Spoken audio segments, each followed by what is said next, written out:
if you just see the online stuff, it's that I was like some rich trust fund kid showing off on social media, which is, completely not the truth, It's quite challenging to work with the collectors for the collectors. What trying to say? It's not just a business, for all of us. The passion comes first, the love for these small mechanical objects, which maybe sometimes even don't make sense, You don't need to buy a watch for 5,000 or 10,000 or 100,000. You don't need it. We do. I mean,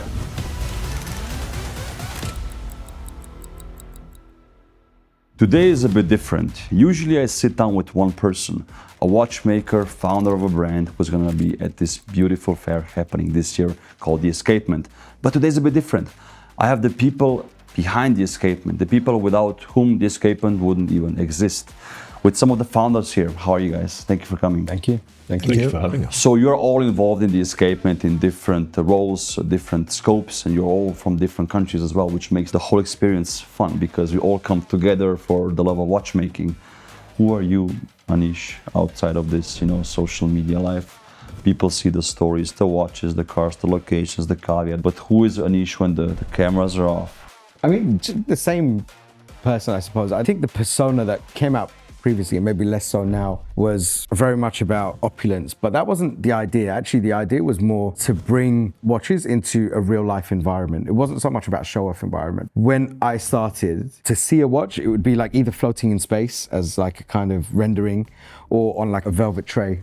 That, you wouldn't see it in real life. And at that time, I was like in my late 20s. And what I wanted to do was give people the emotion of like a Koenigsegg driving past you.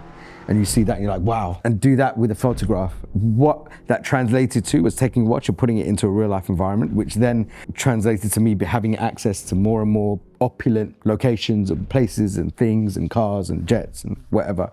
But that's not me as a person, but it helped to convey this idea of, a living object in a real environment. But actually, now taking a different approach to how we communicate and what we do on my page, and it's more educational, but in a fun way for people to understand. I would like to think I'm the same guy, but the biggest, by far, benefit was the people that I met and that I consider friends around the world and the experiences that gave me. It's more the connections and more the emotional ties that I value. And what are some of your hobbies outside this world? I mean, bicycling or running? Or I don't think so. In the villa. Competitive eating. No, competitive eating. But I'm eclectic and I probably ADHD as well. I have so many interests, whether it's, fashion or design or art or music. Of course, I DJ'd since, 26, 27 years ago, like in 1999 or 1998 I started. So, I mean, I've so many, but I'll go through phases of stuff also. I'll be like hyper-focused on something and then I'll be like, okay, on something else. And kind of the constant that remains is watches and the industry and of course the business that goes alongside it for us. That remains constant and the rest of it kind of comes in and out. Depending how good my football team's doing, I'm either very happy or very sad. So I choose to like dive into it or completely ignore it. So these are kind of all of the things, I guess. Yeah. Ezzat, who are you outside the watch world? Just a humble, quiet family man with a beautiful daughter. Nothing like Anish, that's for sure. Very heavy into the corporate world. I run a region for a American organization. I work primarily in data and technology. I mean, watches are far away from what I do for a living. Hobbies, football, Manchester United. Sorry, Anish. Sorry for you. Sorry for me. I used to play a lot. Now I don't. With age, the knees kind of give away. But play a lot of squash, paddle, which is all the rage now. And me and my wife love to travel, so we try to get at least 1 or 2 new countries a year, depending on if we can. That's a good goal. Yeah. And Ales? So I'm a little bit family man too, actually.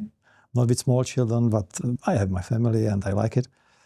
And I will probably surprise all the people, but I need something completely different as I'm using in my work. So I love to work with my own hands.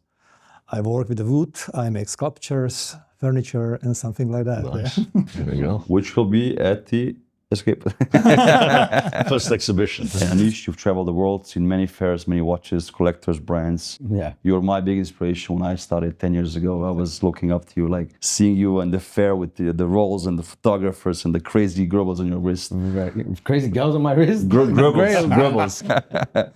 What does the escapement mean for you? The draw for me personally of traveling, and especially these fairs, is the people. And that was the focus. It's an event that everyone can come to, because the entertainment in terms of musical acts, like globally known artists, there's a comedy performance by a huge globally known performer. So it's really elevating it to the next level. So some people might even come for the entertainment. Yes, absolutely. And then discover watches. Yeah, right? yeah. I mean, the ticket price would probably be just what people would pay for Exactly. like entertainment experience that we're going to be able to announce very soon. Exactly. And I want other people that maybe don't know or haven't had the opportunity to learn about watches to come into this environment without any expectations or any barriers of knowledge, and feel immersed in an environment that will teach them and let us interact with them and have an amazing experience that everyone can enjoy. And Ezzat, what does this fair mean to the local people of Abu Dhabi and the region? We wanted to bring all of these things that we love together: community, friendships, and obviously the collectability of watches. When we wanted to kind of marry the host with the dream, we were looking at a short list of cities. And due to the team, we're obviously not short of exposure to plenty of cities around the world. And honestly, it was quite a swift decision why we came to Abu Dhabi. If you look at Abu Dhabi and what it's done in recent years, it's curated museums, collectability from cars, art. They didn't have the watches. So I think that marriage, that partnership works well. And I think in terms of collectors, not just Abu Dhabi, we look neighbors in Dubai, Saudi, the Middle East as a whole. We love to collect together. The number of watch clubs, the number of car clubs. And yeah, so I think that was a perfect location for us. So Ales, for the venue, for this beautiful experience we're building here, what can people expect when they walk to the doors? Everything. They can expect emotions, they can expect dynamic, they can expect entertainment, they can expect amazing people who are open. It is a show for people they would like to start, and it's a show for experienced collectors. Yeah. And it's quite challenging to work with the collectors for the collectors. What are you trying to say? So now we have a very fun, quick segment, rapid fire questions. Sure. And you have to answer the thing that comes to mind first. You won't all be answering the same thing, so you cannot get ready. No pressure. So, Ales, collector or investor? Collector. Anish, vintage or modern? Oof. That's tough. Go. Vintage. Ezzat, steel or gold? Ooh. Gold. Hype or under the radar, Anish? It's nice to discover something and bring awareness to something that people don't really know. It's easy to wear something that everyone already knows about. So yeah, something under the radar. Ales, safe or risky? Risky. Let's Oh, go. take it back about safe. CFO. Take it back. I spoke too soon. Can I say platinum for my first question? One watch or full collection? Full. There's definitely never going to be one watch. Dive in. Build fast or build right? No, build right. Of course. Mass or niche? Niche. That's it. You survived, guys. Good job. See, it wasn't that difficult, huh? So, Anish, what got you into watches? What was the first, Bob moment, I was like 5 years old. I'd gone to India to see my grandparents. They lived in a very small village, which is basically where all the engineers of the railway live, and they do the maintenance and stuff from there. So that's what my grandfather was. And I went there and I had seen on the plane, on the magazine, an advert for a Timex Indiglo, right? And it was the first watch that had this Indiglo thing where the whole dial lights up and it's not just this little yellow light, but like this whole green thing. And I was like, wow, so cool. And I was telling my grandma, and my grandparents were, very simple means. And so I was just talking about how cool it was. And they, by the end of the holiday, and bought the watch for me, which was quite a lot of money for them. I can't remember how much it was, probably like $30 or something like that. But relative, you know, it was still quite a lot of money, and I was so excited. And I took the watch home and I was playing with it the whole plane ride home and stuff. And that was my first memory of an interaction with a watch, or a feeling generated by seeing something like that, and being so intrigued by it and being so in awe of it, let's say. And yeah, I treasured that for a long time, and I still have it in my mum's house somewhere, put away. So, Ezzat, what was the first spark? First spark, I guess, very young age as well. We used to spend our summer holidays in Lebanon, and one of our cousins had a very cool, colorful Casio. And I remember my dad was arriving later on in the vacation, and he brought me and my brother one of those Casios, which now I've hunted down, new old stock on eBay. Right, so nice. I've managed to get that back again. But really, to be honest, hardcore collecting real Swiss watches was probably 2012, 2011, which coincided with my first kind of real job and move to Dubai, etc. I grew up in a household where you kind of rewarded yourself for something great. And being half Lebanese, it was either a Rolex or a Breguet because of my house. They just had a affiliation with Breguet. And then I couldn't afford either, so I bought a Tag Heuer. And yeah, and it just sparked the love, and tried to do milestones, which is a bit more difficult now because there's so many watches. There was a moment where I was buying too many, but now I'm just trying to be a bit more slowing down. Listen, More selective. Nobody believes you. More selective. That's for the we wife. We all say that. This is the last one. Well, definitely not, but I try not to, a bit more sporadic, I guess, a bit more selective. But it's the journey. A bit more chosen. You start collecting, hoarding, then consolidating, and then Absolutely. I think it's a nice circle, right? Yeah. And Ales, what got you into events? My first job was the civil engineer, and I was working as the civil engineer for 25 years. And then I switched the job, and I started in a trade fair company, and started as a technical guy responsible for the building, and it was not so funny. It was not so funny. So I switched to the business. I switched to the events in this company. And I started actually 2001. I started with the events and with organizing and building stands and all the things. And this job is amazing. It's very dynamic, very bounty. It's every time, every minute is something happening, and it's amazing job, very dynamic. So like watches for us, for you, it's creating events, experiences. Yeah, Nice. because to make amazing events, this is something what I like and what is challenging for me. But what was funny, I bought a Rado in Dubai, and Tissot, I bought Tissot in Switzerland. It was my dream to buy Swiss watches in Switzerland. So I bought Tissot, but that time I canceled my other collectors' activities. I'm sorry, guys. Well, you never know. Maybe you'll get into watches because of this. Good, so, yeah, I mean, it's This just is the starting, danger. so you'll see. We will pull you in the rabbit hole, don't worry. We got time. Okay. And then you're never coming out, like all of us here. Yeah, but I like knives, actually. I like tools because, as I mentioned, I work with the hands. So I have Japanese tools. I like knives. I like Japanese knives because the steel, because the technology. Yeah, it's a little bit similar to the watch. But I mean, quite a lot of that craft translates into watchmaking. Yeah, this is correct. Yeah. Yeah. And sometimes they merge because Luca Soprano is collaborating now with a knife maker, which you will see very soon. And maybe dive deep into that. Yeah, I can introduce you later. Yeah, nice. So Thank you very much. he uses like mother of pearl and mosaic techniques and different materials, and Damascus as well. So, and they made a watch now together. So we're bridging the gap between our love for watches, your love for knives. We're gonna get you there. There are more jewels than knives, but yeah, We're pulling you in. I understand you. So about the watches, Anish, what is on your wrist? It's not a Timex today. No, it could be. I will be still happy to wear a Timex, but it's a Google Force double Valencia in titanium prototype. Of course. The little cherry on top prototype. Is it? Two. You're rocking two. It's a watch week, so both, it's good. Both from very good friends. One is mine, one is hopefully going to be soon. Luca Soprano, Rose Gold on Rose, and obviously the Colloquium Project 2 by Anish Bhatt and Emmanuel, the guys at Colloquium.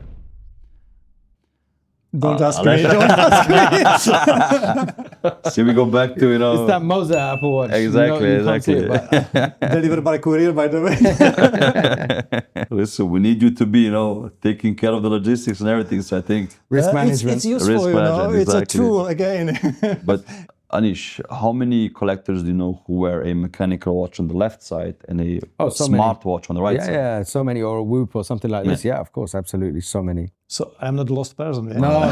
There's You still have another wrist. You still have one more wrist, huh? By the end of the video, we'll get you a watch. Don't lose a hand you doing any of this But woodwork. actually, this whole thing is not even about, oh, you have a watch and I have a watch or whatever. It's not even really about that. It's actually, oh, let me talk to you or explain to you why I think this is cool, why I Yes. think this watch is cool.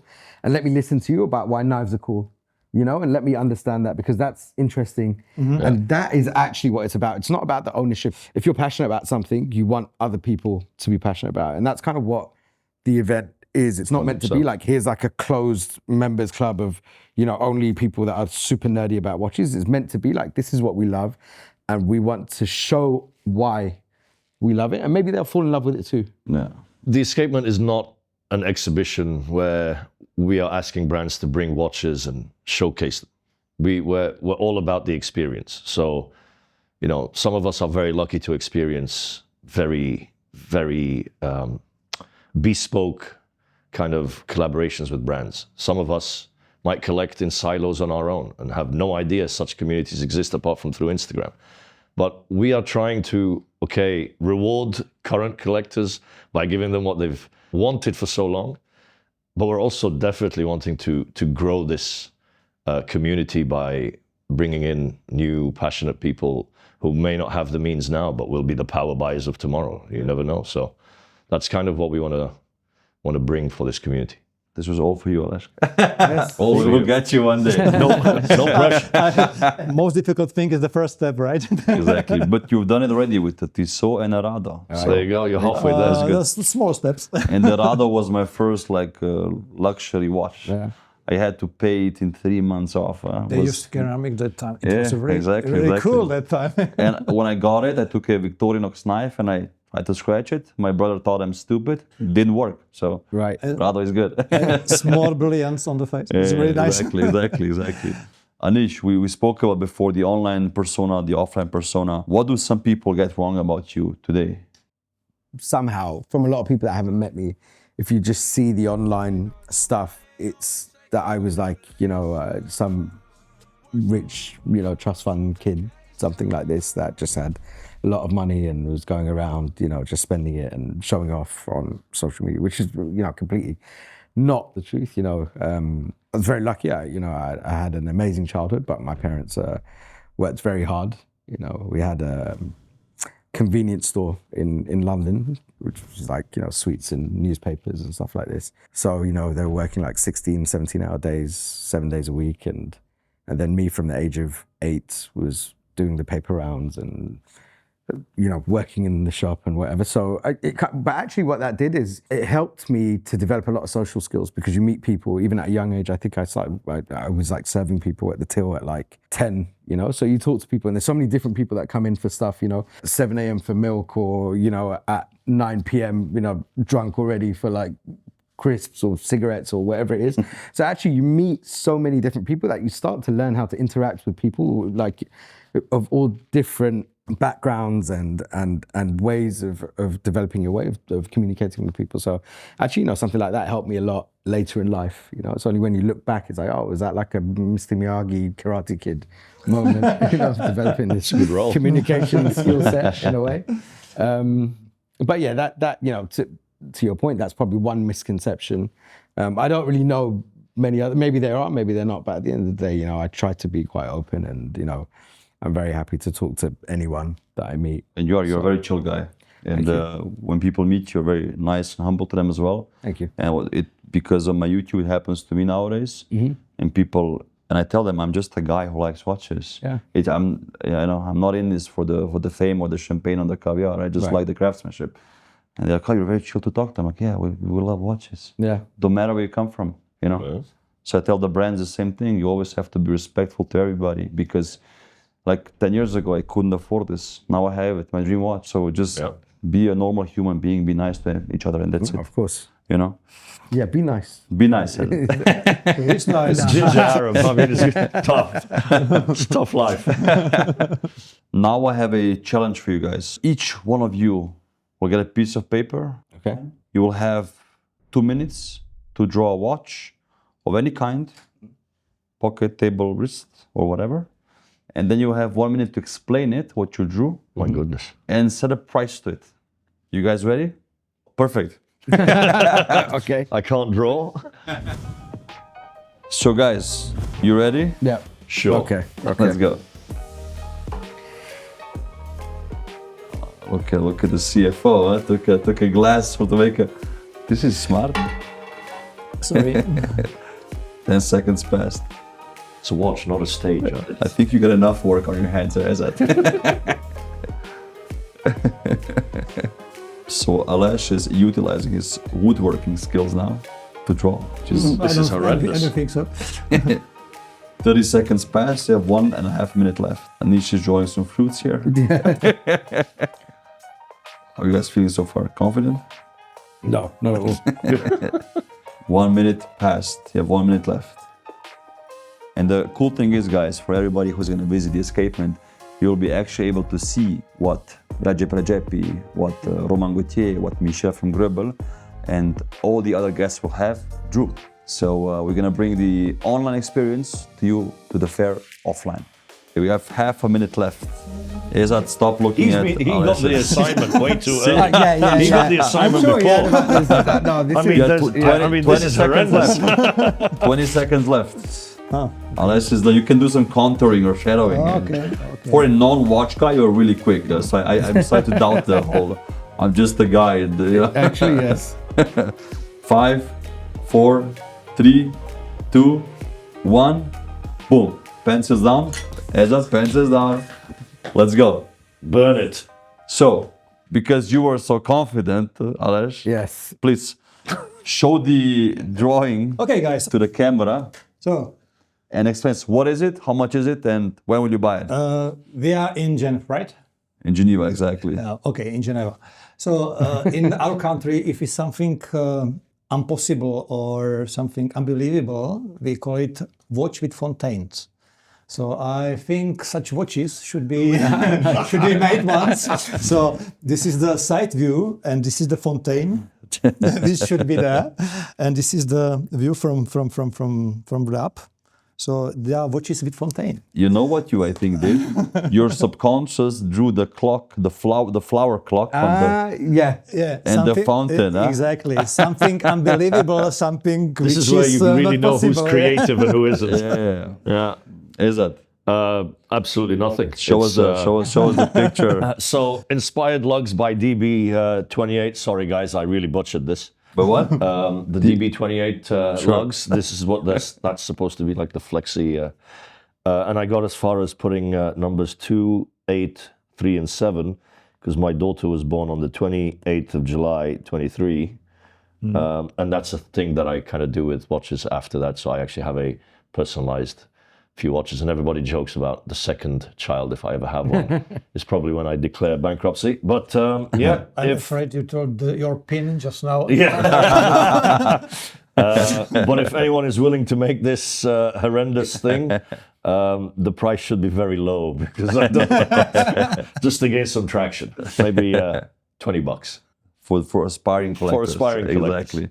All And kids. Anish, what did you draw? Something complex, I see. So after my vast knowledge of going out till late in the evening, I thought, okay, the purpose of a tourbillon is to negate the effects of gravity on the watch in multiple different positions. But after drinking a lot, you end up falling over a lot. So now I designed a watch called the Crash Out with a gimbal. So it will bring you back up to vertical. So you don't even need a tourbillon anymore because you'll permanently be standing up because the gimbal will counteract the effects of your unsteadiness due to tiredness or anything else. The quadruple Is it balance. a Yeah. limited production subscription Yes, piece? of zero. Yes. Nice. If anybody wants to make this one, comment down below. This can be like the Silicon Valley AI thing where it's just a concept and everyone invests in it and then we Absolutely. close the office. Awesome, guys. Thank you so much. You did a great job, by the way. Huh? Great job. See, we Sorry, guys, we went a bit off piece. we got there. one on our side. See, think- he I even, think- he even Good took color, down the you see? Apple Watch. You know, you start with a soprano. I enabling. think you're going to be. You see, There you go. you see the color? And now you can put this on. No, that's and yours. you're part, of That's your face. the, you're part of the crew now. Just let's put this clasp. Just close the Thank you. clasp. Just close that. Yeah. His there you uncle go. filled you. He pretended he didn't. I mean, it suits you, huh? Beautiful. I'm afraid you're right. And it's timeless. It's Timeless a classic. beautiful dress watch. Yeah. Yeah. So, Ales, Very which amazing. watch will we see on your wrist in November? Actually, I don't know. I have to check on the escapement. Yeah, and the To brand see list. some products, to speak with the people, and then I will decide probably. Yeah. See, it took us only 1 hour to convert you. So imagine if you come to the escapement, what can happen? Okay. So guys, thank you so much for sharing your experiences, your vision, your opinions, and also your watches with the whole community here. I'm happy to see you very soon in the beautiful city of Abu Dhabi, the escapement for collectors, by collectors. Guys, check out the link in the description below to read all about the amazing brands which will attend, and we'll see you in November. Thank you. Thank you guys. very much. Thank you for the Thank you. invitation. It was a pleasure. Cheers. Thank you.